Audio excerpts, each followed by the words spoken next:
नमस्कार, फिर पैसा बोलता है में आपका फिर से स्वागत है। मैं आनंद श्रीनिवासन। आज रविवार है, आपका सवाल का जवाब देने का समय आ गया है। मेरे साथ मेरी दोस्त अंकिता गुप्ता हैं। फिर से वो हिंदी में ही पूछेंगी और मैं जवाब एज यूजुअल हिंदी में दूंगा। आपकी सवाल देखते हैं। एक कोई हमारे नए इन्वेस्टर हैं, उन्होंने कहा है कि मैं निवेश में अभी बिल्कुल नया हूँ। क्या आप 30 रुपए से नीचे वाले कुछ अच्छे स्टॉक्स बता सकते हैं जिसमें आगे चलकर वो स्टॉक्स में बढ़ावट हो सकती है? आप प्राइस के ऊपर डिटरमिन्ड स्टॉक नहीं जब पूछ सकते, क्योंकि प्राइस अर्निंग्स पे डिपेंडेंट है। 5 रुपया में अच्छा स्टॉक आ सकता है, 1000 रुपया में बुरा स्टॉक आ सकता है। सो प्राइस इररिलेवेंट है, वैल्यू मोस्ट इम्पॉर्टेंट है। अगर मेरे जो पटाखे लिस्ट हैं उसमें सबसे सस्ता अभी 29 रुपया में साउथ इंडियन बैंक है। अगर आप कंफर्टेबल हैं कि 40 रुपया में कुछ कंसिडर करने के लिए, आप साउथ इंडियन बैंक कंसिडर कर सकते हैं। किसी ने पूछा है कि क्या मैं अभी कर्नाटका बैंक के शेयर जमा कर सकता हूँ? मेरे एवरेज प्राइस 187 रुपीज़ है। कोई चिंता की बात नहीं है। अभी थोड़ी देर के लिए नीचे आएगा, क्योंकि सारे मार्केट नीचे आएगी। ओके। फिर भी आप कर्नाटका बैंक को कंसिडर कर सकते हैं। कर्नाटका बैंक की बुक वैल्यू लगभग 300 के आसपास है, थोड़ा ऊपर है 300 की। ये लगभग 0.58 टाइम्स बुक में आपने कंसिडर किया है, और नीचे आएगा तो और थोड़ा कंसिडर कर सकते हैं। जल्दीबाजी में बहुत बड़ा पोजीशन ना लें, 1 2 5 ऐसा कंसिडर करते जाएं। 3 4 साल में आपका बड़ा लाभ होगा इसमें। गोल्ड से रिलेटेड एक और सवाल है। क्या मैं अपना गोल्ड गिरवी रखकर बॉन्ड में निवेश कर सकता हूँ? गोल्ड पर 9% इंटरेस्ट है और बॉन्ड पे 12%, या यानी कि ठीक, 3% का फायदा होगा। ये आप गिरवी रख के बोरो कर कर इन्वेस्ट करना बहुत बुरी आइडिया है। अगर आप 3% की आर्बिट्राज के लिए काम करें और कुछ गड़बड़ हो गया तो आपका दोनों इन्वेस्टमेंट फंस जाएगा। अगर आपके पास पैसा है, आप बॉन्ड पे निवेश करें। गोल्ड को गिरवी रख कर निवेश करना अच्छी बात नहीं है।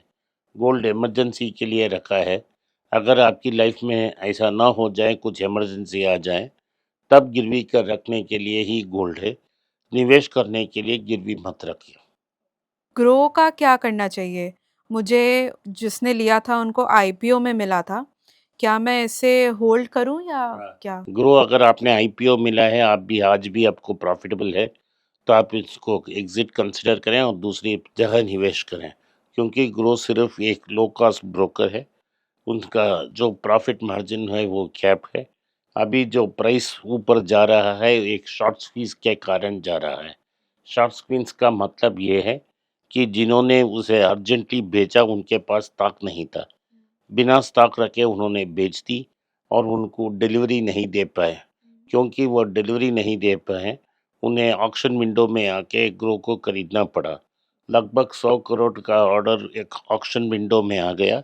इसीलिए ग्रो का इतना बड़ा रैपिड ग्रोथ हुआ। पिछले 2 3 दिन से लगातार गिरता रहा है ग्रो।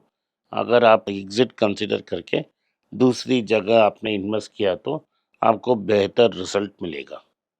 किसी ने पूछा है क्या मैं अभी आईटीसी में इन्वेस्ट कर सकता हूँ? आईटीसी तो चिरंजीवी है, अभी दाम अच्छा है। बहुत चीप नहीं है, लेकिन बहुत एक्सपेंसिव नहीं है। अगर आप 5 10 साल के लिए वेट करना चाहें तो आज आप आईटीसी को कंसिडर कर सकें। अगर आपने आईटीसी को पिछले 3 4 साल पहले कंसिडर किया होते तो आपको आईटीसी होटल का शेयर्स भी मिलता, 10 शेयर के लिए एक शेयर। हर साल 16 से 17 रुपया का डिविडेंड भी मिलेगा। और कोविड के समय ये 125 रुपया 150 रुपया में था, अब जाके 400 रुपया में सिमट गया। अभी कुछ दिन के लिए 390 से 400 कंसिडर ट्रेड हो रहा है। अगर आपने कंसिडर की और 5 साल के लिए पेशेंट रहें तो आपको 100 रुपया डिविडेंड में ही मिल जाएगा और दाम दुगना हो सकता है। कुछ ऐसे स्टॉक्स बताइए जिस पे अच्छे डिविडेंड्स मिल सकते हैं लंबे समय के लिए। अगर आप डिविडेंड्स के लिए इन्वेस्ट करना चाहते हैं तो आप बॉन्ड में इन्वेस्ट करें। हम इक्विटी में इसीलिए इन्वेस्ट करते हैं ताकि आपको एक शेयर ऑफ प्रॉफिट मिले। हुँ। कंपनी वो प्रॉफिट बनाए और फिर से कंपनी में इन्वेस्ट करें और कंपनी को ग्रो करें। इससे कंपनी का वैल्यू भी बढ़ता है। तो कंपनी को री-इन्वेस्ट करना है, प्रॉफिट्स को री-इन्वेस्ट करना है। अगर आपको डिविडेंड ही पे इंटरेस्ट है, तो कैपिटल एप्रिसिएशन नहीं होगा। एक वैल्यू ट्रैप में आप फँस जाएँगे। बेहतर होगा कि आप डिविडेंड के लिए स्टॉक्स में निवेश मत करें।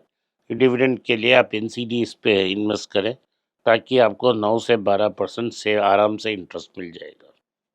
क्या अभी आईटीबीज़ में इन्वेस्ट करना या चाहिए? आईटीबीज़ में इन्वेस्ट करने के लिए अच्छा समय है, क्योंकि सारी आईटी कंपनीज़ दुनिया प्रेशर हैं। भारत में जो सबसे बड़े आईटी कंपनीज़ हैं, महारथी हैं, इन्फोसिस, टीसीएस, एचसीएल, सब प्रेशर में हैं और कुछ दिन के लिए प्रेशर में रह सकते हैं। अगर आपने आईटीबीज़ को इस समय और अगर हर फॉल में कुछ कंसिडर करते रहेंगे, तो आपको आईटी इंडस्ट्री में अच्छा प्रॉक्सी मिलेगा और 3-4 साल में जब रुपया वीक होगा, क्योंकि हमारा ट्रेड डेफ़िसिट बहुत ज़्यादा है, तो रुपया प्रेशर में आएगा। डॉलर 100 तक जा सकता है 3-4 साल में, उस समय आपको बहुत फ़ायदा मिलेगा। तो लॉन्ग 4-5 साल के लिए अगर आप वेट कर सकते हैं, तो आईटीबीज़ को कंसिडर करें।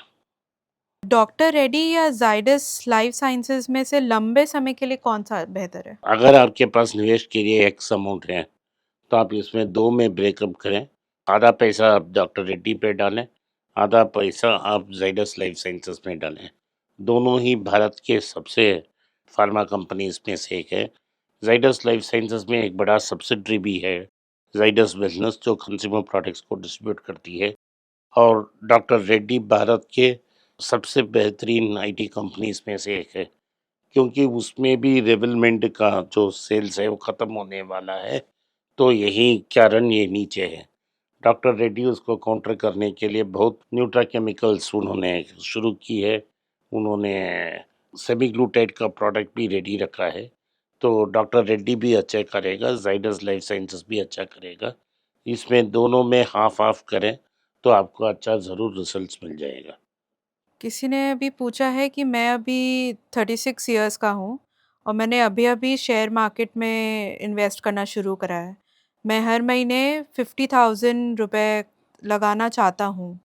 मुझे कैसे प्लान करना चाहिए? जैसे गोल्ड, निफ्टी, किस में करना चाहिए उन्हें? अगर आप 36 साल के हैं, तो आपका रनवे थोड़ा लंबा है और अगर 25 साल के लिए आप इन्वेस्ट कर सकते हैं, तो मेरा ख्याल है कि आप 50,000 में 20,000 गोल्ड में डाल दें।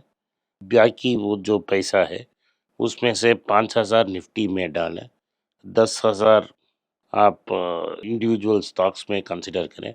बाकी पैसा रिज़र्व में रखें, ताकि अगर मार्केट में करेक्शन हो जाए, तो आप फिर से उसे इन्वेस्ट कर सकें। ओके। आज के लिए इतना ही। आपने इस पॉडकास्ट को सुना, इसके लिए मैं आपका आभारी हूँ।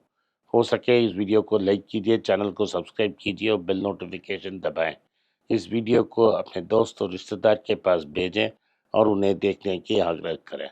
नमस्कार, धन्यवाद, जय हिंद। नीचे एक ईमेल स्क्रॉल हो रहा है, इसका ईमेल एड्रेस है paisa bolta hai.np@gmail.com। अगर आप मुझसे संपर्क करना चाहते हैं, तो इस ईमेल में मेल भेजें, मेरी टीम आपसे बात करेगी। फिर से बता रहा हूँ मैं, paisa bolta hai.np@gmail.com। इसमें आप मेल भेज सकते हो, मेरा टीम आपसे संपर्क करेगा।